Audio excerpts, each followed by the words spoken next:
आप सभी को मेरा नमस्कार। आज मैं आप सभी के समक्ष गोवर्धन पूजा अन्नकूट की कथा प्रस्तुत कर रही हूँ। आइए शुरू करते हैं। दिवाली के अगले दिन कार्तिक शुक्ल प्रतिपदा को गोवर्धन पूजा अन्नकूट का त्योहार मनाया जाता है। कुछ स्थानों पर इसे गोवर्धन पूजा के नाम से मनाते हैं और कई स्थानों पर इसे अन्नकूट कहते हैं। इस पावन पर्व में प्रकृति के साथ मनुष्य का सीधा सीधा संबंध दिखाई देता है। गोवर्धन पूजा में श्री कृष्ण भगवान गोवर्धन पर्वत तथा गायों की पूजा की जाती है। मंदिरों में श्री कृष्ण भगवान को भोग लगाकर भंडारा दिया जाता है। कुछ स्थानों पर संध्या के समय गाय के गोबर से गोवर्धन पर्वत की आकृति फर्श पर बनाई जाती है। उस आकृति के मध्य में एक दीपक जलाया जाता है। गोवर्धन पर्वत की आकृति के ऊपर फूल, पत्तों तथा टहनियों से गायों तथा गोप ग्वालों की छोटी छोटी आकृतियां बनाई जाती हैं। गोवर्धन पर्वत की आकृति के पास मक्खन भिलोने वाली मधानी और मिट्टी का घड़ा रखा जाता है। पूजा करते समय गोवर्धन पर्वत की आकृति पर दूध, दही, गंगाजल, शहद तथा घर में बना हुआ भोग चढ़ाया जाता है। भोग चढ़ाने के बाद फिर गोवर्धन पर्वत रूपी आकृति की परिक्रमा की जाती है। गोवर्धन पूजा के दिन गायों को स्नान करवाकर उनका श्रृंगार करने से ऐसा पुण्य प्राप्त होता है जो बड़े बड़े यज्ञ, दान आदि करने से भी प्राप्त नहीं हो सकता। आइए अब शुरू करते हैं गोवर्धन पूजा अन्नकूट की कथा। एक बार देवराज इंद्र को अहंकार हो गया था। इंद्र का अहंकार चूर करने के लिए श्री कृष्ण भगवान ने एक लीला रची। भगवान श्री कृष्ण की इस लीला में एक दिन उन्होंने देखा कि पूरे ब्रज में तरह तरह के मिष्ठान तथा पकवान बनाए जा रहे हैं और किसी पूजा की तैयारी में जुटे हुए हैं।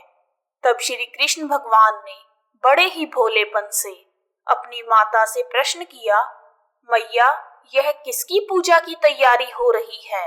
कान्हा की बात सुनकर माता यशोदा बोली, लल्ला, हम देवराज इंद्र की पूजा करने के लिए अन्नकूट की तैयारी कर रहे हैं।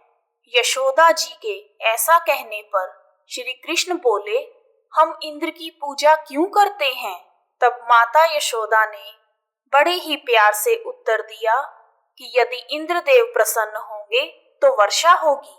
वर्षा होने से अन्न की पैदावार होगी, जिससे हमारी गायों को चारा मिलता है। तब भगवान श्री कृष्ण ने इंद्र की निंदा करते हुए कहा कि उस देवता की पूजा करनी चाहिए जो प्रत्यक्ष आकर पूजन सामग्री को स्वीकार करे। श्री कृष्ण भगवान के ऐसे वचन सुनकर यशोदा के पास बैठी हुई गोपियों ने कहा कि कोटि कोटि देवताओं के राजा की इस तरह से निंदा नहीं करनी चाहिए। तब श्री कृष्ण बोले, इंद्र में क्या शक्ति है जो पानी बरसाकर हमारी सहायता करेगा? इंद्र से शक्तिशाली तथा सुंदर गोवर्धन पर्वत है जो वर्षा का मूल कारण है।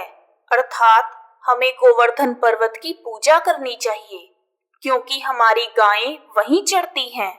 इंद्रदेव तो कभी दर्शन भी नहीं देते तथा पूजा ना करने पर क्रोधित भी हो जाते हैं।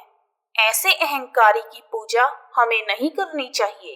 तब श्री कृष्ण की लीला में फंसकर सभी ब्रजवासियों ने गोवर्धन पर्वत की पूजा की। उसके बाद नंद जी ने ग्वाल गोपिकाओं सहित एक सभा में श्री कृष्ण से पूछा, इंद्र पूजा से तो दुर्भिक्ष उत्पीड़न समाप्त होगा, जो मासे के सुंदर दिन आएंगे, मगर गोवर्धन पूजा से क्या लाभ होगा? नंद जी के प्रश्न के उत्तर में श्री कृष्ण बोले, हमारी गायें गोवर्धन पर्वत पर चरने जाती हैं तथा गोप गोपिकों की आजीविका का एकमात्र सहारा गोवर्धन पर्वत है। भगवान की बात सुनकर समस्त ब्रजमंडल बहुत प्रभावित हुआ तथा सभी ने अपने घर जाकर पकवानों सहित पर्वत की तराई में श्री कृष्ण द्वारा बताई गई विधि से गोवर्धन पर्वत की पूजा की। भगवान की कृपा से ब्रजनीताओं द्वारा अर्पित समस्त पूजन सामग्री को गोवर्धन पर्वत ने स्वीकार किया तथा बहुत आशीर्वाद दिया। सभी जन अपना पूजन सफल समझकर प्रसन्न हो रहे थे। तभी महर्षि नारद इंद्र महोत्सव देखने की इच्छा से ब्रज में आए। उन्होंने ब्रजवासियों से पूछा कि इंद्र महोत्सव कहाँ हो रहा है। तब ग्वालों ने नारद जी को कहा कि श्री कृष्ण की आज्ञा से इस वर्ष इंद्र महोत्सव समाप्त कर दिया गया है। उसके स्थान पर गोवर्धन पूजा की जा रही है। यह सुनते ही नारद उल्टे पांव इंद्रलोक चले गए तथा खिन्न मुख मुद्रा में बोले, हे देवराज, तुम महलों में सुख की नींद ले रहे हो। उधर ब्रजमंडल में तुम्हारी पूजा समाप्त करके गोवर्धन पर्वत की पूजा हो रही है। नारद जी के ऐसे वचन सुनकर देवराज इंद्र को क्रोध आ गया और उन्होंने इसे अपना अपमान समझा और मूसलाधार वर्षा शुरू कर दी। उस भयानक वर्षा को देखकर ब्रजवासी घबरा गए। तब सभी ब्रजवासी श्री कृष्ण भगवान की शरण में जाकर बोले, हे भगवान, इंद्र हमारी नगरी को डुबाना चाहता है, अब क्या करें। तब श्री कृष्ण ने ब्रजवासियों को सांत्वना देते हुए कहा कि आप सभी गोवर्धन पर्वत की शरण में चलो, वही हमारी रक्षा करेगा।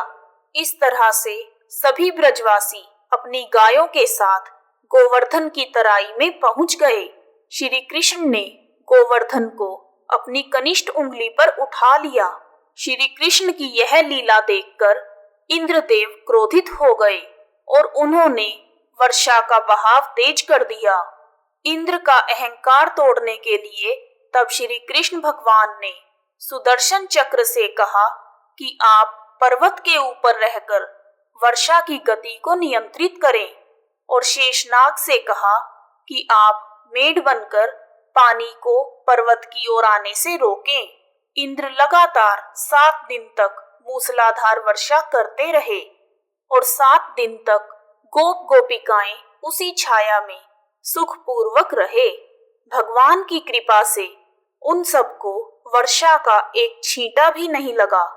यह देखकर इंद्र को आश्चर्य हुआ। तब उन्हें एहसास हुआ कि उनका मुकाबला करने वाला कोई आम मनुष्य नहीं हो सकता। अतः वह ब्रह्मा जी के पास गए। तब ब्रह्मा जी ने इंद्र से कहा, आप जिस कृष्ण की बात कर रहे हैं वह कोई और नहीं, स्वयं भगवान विष्णु के अंश हैं और पूर्ण पुरुषोत्तम नारायण हैं। ब्रह्मा जी के मुख से यह सुनकर इंद्र लज्जित हुए और श्री कृष्ण से कहा, हे प्रभु, मैं आपको पहचान नहीं पाया, इसलिए अहंकारवश भूल कर बैठा। आप मेरी भूल को क्षमा करें। उसके बाद देवराज इंद्र ने भगवान श्री कृष्ण की पूजा की और उन्हें भोग लगाया। पुराणों में वर्णित इस घटना के बाद से ही गोवर्धन पूजा शुरू हुई। कथा समाप्त। कहानी सुनने वालों का भी भला और सुनाने वालों का भी भला। श्री कृष्ण गोविंद हरे मुरारी, हे नाथ नारायण वासुदेवा। यदि आपको गोवर्धन पूजा की विधि और कथा पसंद आई है तो कमेंट बॉक्स में जय श्री कृष्णा, जय दामोदर भगवान लिखना ना भूलें। आप सभी का हार्दिक धन्यवाद। जय श्री कृष्णा।